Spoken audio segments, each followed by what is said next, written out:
Magandang araw sa inyo mga kadadi. Tamang-tama naman po at birthday nga po ng aking anak ngayon. At syempre po at malapit na nga po ang Pasko mga kadadi ay ituturo ko sa inyo kung paano lutuin ang buffalo wings na ito. Pwede po natin ito panghanda sa Pasko mga kadadi. Sa mga hindi pa marunong magluto dyan ay mag-stay lang po kayo dito mga kadadi, ay siguradong matututo po kayo magluto. At ito bago tayo mga kadadi mag-start at ipakita sa inyo ay mag-intro muna po tayo.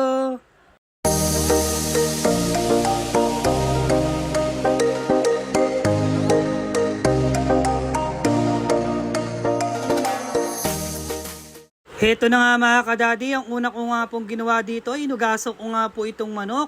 Tinanggal ko nga lang po mga pirasong balahibo na ito. At tinanggal ko na nga rin po ang lansa nito mga kadadi.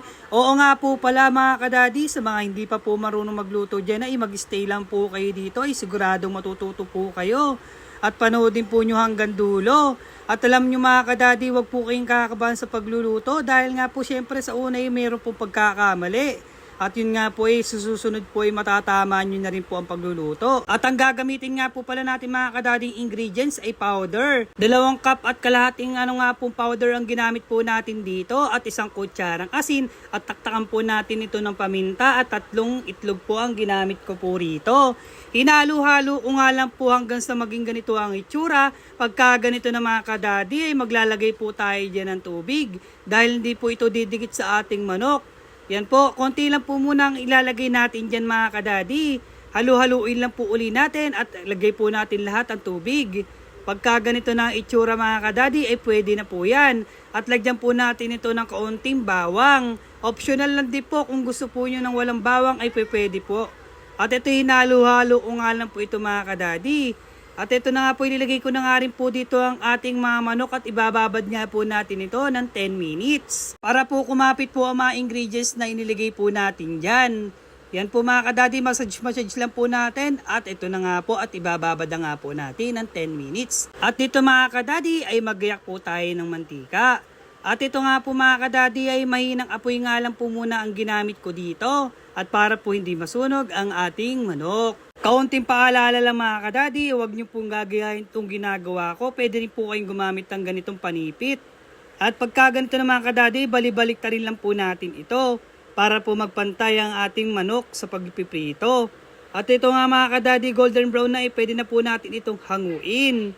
Yan nga po mga kadadi, ay tatanggalin ko nga lang po mga natirang powder po dito na tumigas. At lagay lang po uli natin itong manok mga kadadi dahil nga po 1 kilo nga po ang nabili kong mga wings po na ito. Yan nga po mga kadadi, at pag ganito na ibalik ta rin po uli natin. Napakaganda nga po ng pagkakaprito natin dyan dahil nga po mahinang apoy lang po ang ginamit natin. Yan nga po, pagka ganito na itsura mga kadadi ay hanguin na po natin yan. Sa pagpiprito nga po pala mga kadadi ay wag po natin iiwan, ay sigurado pong masusunog po ito. At ito nga mga kadadi, ang gagawin natin sa sauce ay maglalagay lang po tayo ng mantika. Magigisa na nga po tayo dito ng bawang. Pwede po kayo maglagay ng maraming bawang. Pwede po yon. At kaunting toyo nga po ang lilagay ko rito. At kalahating cup po ng ketchup. At nilagyan po natin ng hot sauce. Optional lang din po ito. At lagyan po natin ng asukal.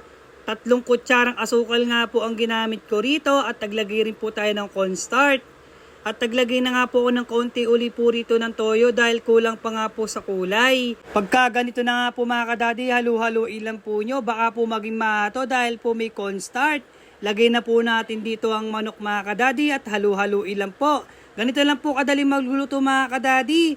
At ito na nga, luto na nga po ang ating buffalo wings. Napakasarap po at pwede po natin ito panghanda sa Pasko. Eri po si Daddy Mike Kitchen na lagi nagsasabing, mas piliin nyo pong laging masaya. Bye-bye po!